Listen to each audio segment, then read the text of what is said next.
Hello everyone, my name is Aaliyah Gonzalez, and today I'm going to be speaking about a particularly rare genetic condition that's typically only common in people of the French-Canadian descent, Hispanic New Mexicans, and Bukharian Jews. The genetic condition that I'll be speaking about is called OPMD. What OPMD does is that it causes weakness in the muscles around the upper eyelids and part of the throat called the pharynx. OPMD has been around for a long time. However, according to a report from the National Organization of Rare Disorders, OPMD was first reported in medical history in 1915.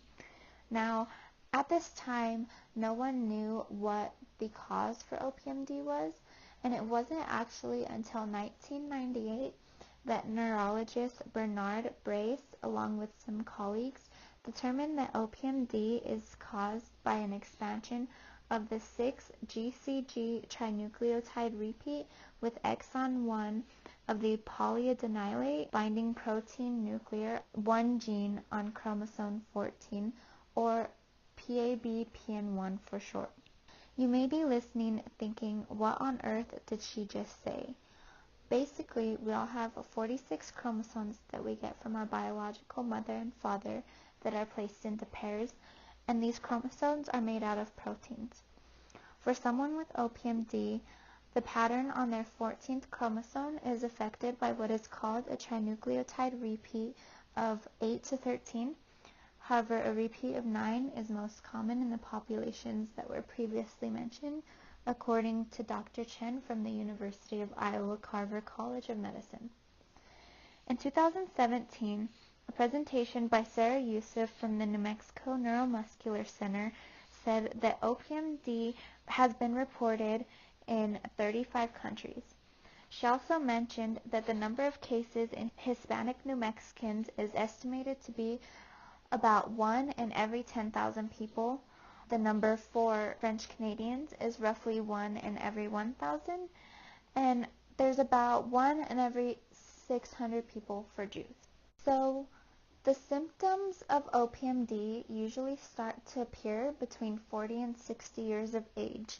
Mainly, carriers of the defective gene will experience droopy eyelids, followed by difficulty swallowing, and as a person ages, the muscle loss becomes greater and can affect other areas of the body, mainly upper legs and hips, but can also include the upper arms and shoulders. And as these people age, the symptoms progressively become worse.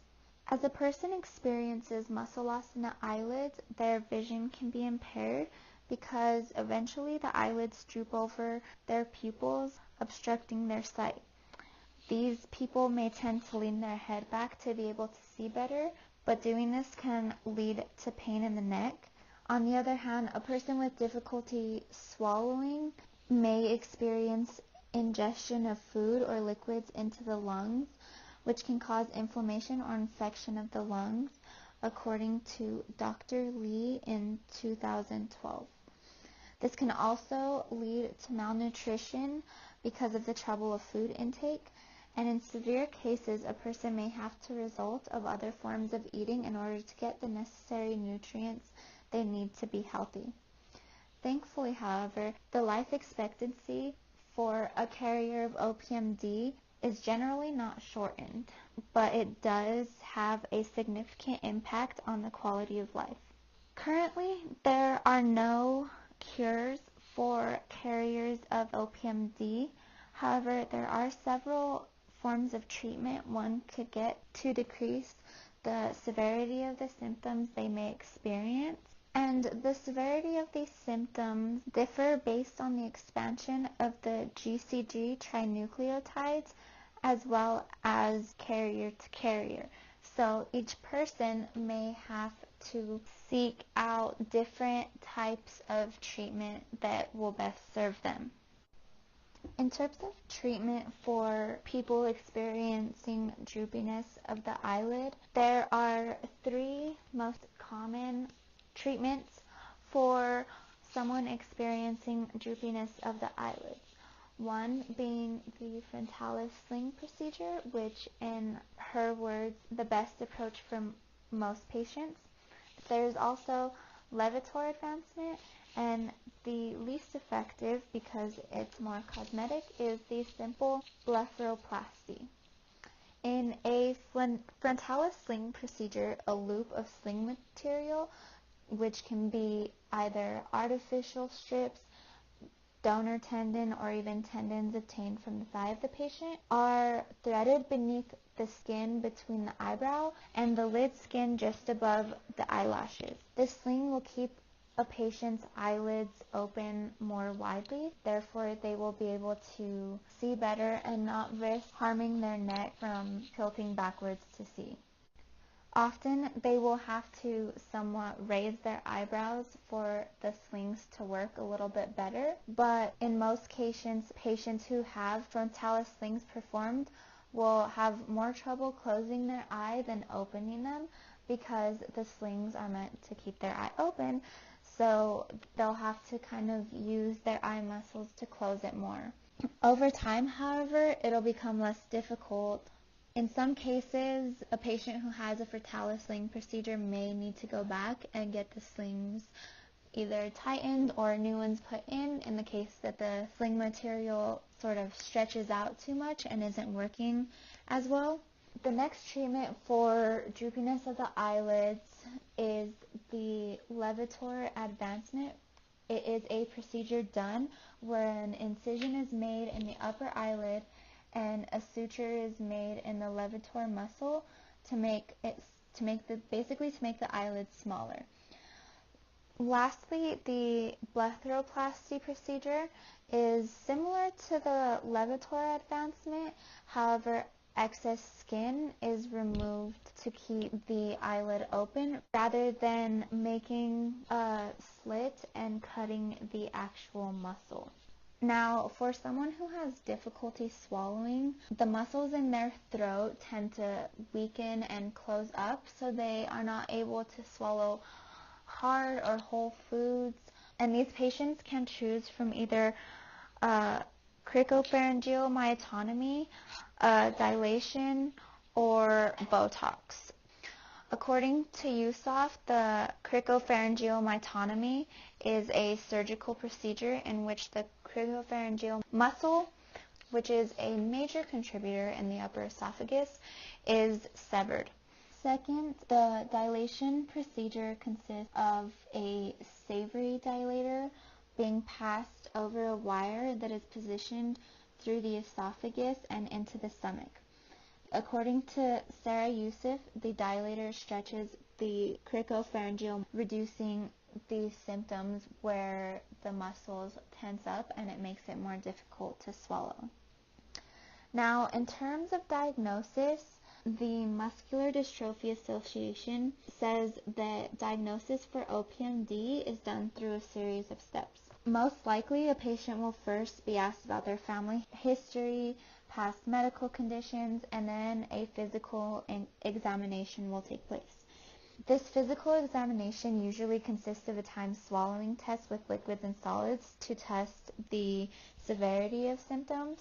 The doctor also wants to determine whether the patient's weakness results from a problem in the muscles themselves or in the nerves that control them. And in most cases, the doctor is able to determine the origin of weakness, whether it's in the muscles or the nerves. But sometimes nerve condition studies and electromyography tests are done to stimulate and assess the muscles or nerves individually to see where the actual problem lies. DNA blood tests are also performed to analyze the person's gene for particular defects that cause oculopharyngeal muscular dystrophy. In cases where blood tests don't provide enough information to diagnose, the doctor may request for a muscle biopsy, which is a surgical removal of a small sample of muscle from the person. The muscle biopsy will look for the PABPN1 clumps from OPMD and determine if the proteins in the muscle cells are present in the normal amounts and in the right location. Once the doctor does this and determines that the patient does in fact carry OPMD, they can recommend what the patient does next, However, it's fully up to the patient to decide to take action and when. Oftentimes, a patient won't take action to get treatments done until their symptoms have increased in severity to where it is affecting their daily life. And this is typically normal because there is no cure for OPMD, so it's basically a waiting game just to see when the symptoms are going to affect you and how bad they do. So if you're a person from either French Canadian descent, Hispanic New Mexican, or Bukharian Jew descent, and you do have a family history of people who have droopy eyelids and difficulty swallowing who have not been tested, I would highly recommend to go get a DNA test done to see if you are a carrier of this gene, and also encourage family or others you may know to look into this, because speaking from someone who family are carriers of the OPMD gene, I have first-handedly seen what it does to someone. My paternal grandfather is a carrier of this gene, as was his mother and many of his siblings. And so far, he's had to undergo several procedures for his droopy eyelids, gone multiple times for a dilation of the throat because he was having difficulty swallowing. And now that he's getting much older, his OPMD is affecting his walking, and it's affecting his arm movements, which is really difficult for him because his entire life he's been very active. With that being said, I want to thank you for listening to this podcast of oculopharyngeal